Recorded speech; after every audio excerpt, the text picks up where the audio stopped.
नमस्कार मित्रों, आज हम अधिक मास के नवम अध्याय की कथा का श्रवण करेंगे। आइए।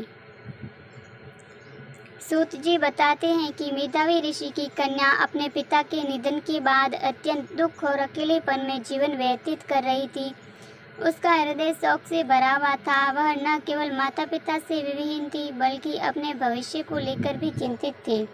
वह कन्या एक सूनी हिरण की तरह भयभीत और असहाय होकर अपने घर में रहती थी। उसके नेत्र आंसुओं से भरे रहते, हृदय दुख की अग्नि में जलता रहता और हर क्षण वह अपने जीवन का कोई मार्ग नहीं देख पाती थी। उसके मन में सबसे बड़ा दुख यह था कि उसका विवाह नहीं हुआ था और अब उसके जीवन का क्या होगा। यह चिंता उसे भीतर से तोड़ रही थी।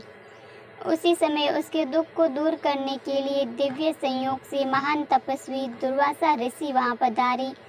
वे अत्यंत तेजस्वी, क्रोधी किंतु कृपालु मुनि थे, जिनकी महिमा स्वयं देवताओं तक में प्रसिद्ध थी।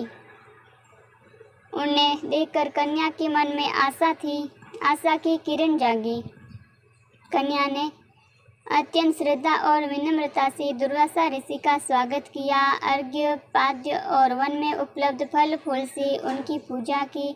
उसने उन्हें प्रणाम करते हुए कहा कि आज उसका जीवन धन्य हो गया, क्योंकि एक महान संत उसके द्वार पर आए हैं। उसने यह भी कहा कि शायद उसके पिता के पुण्यों के कारण ही उसे यह सौभाग्य प्राप्त हुआ है।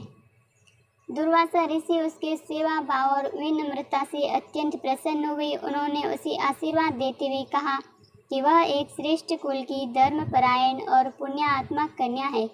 उसके पिता का तप सफल हुआ है, जो उसे ऐसी कन्या प्राप्त हुई।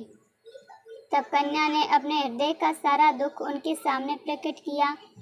उसने कहा कि वह अनाथ है, उसका कोई सहारा नहीं है और विवाह न होने के कारण उसका जीवन अधूरा रह गया है। उसे यह भय सता रहा था कि यदि शीघ्र विवाह न हुआ तो उसका जीवन व्यर्थ हो जाएगा। उसकी करुण वाणी सुनकर दुर्वासा ऋषि का हृदय द्रवित हो गया। यद्यपि वे स्वभाव से क्रोधी थे, परंतु भीतर से अत्यंत दयालु थे। उन्होंने कन्या के दुख को समझा और उसके कल्याण के लिए उपाय सोचने लगे। अतः उन्होंने उसे एक ऐसा दिव्य और सारभूत उपाय बताने का निश्चय किया, जिसके उसके जीवन का दुख दूर हो सके और उसका भविष्य उज्जवल बन सके। अधिक मास के नवम अध्याय संपूर्णम। बोलिए श्री हरि की जय हो। जय हो लक्ष्मी नारायण की।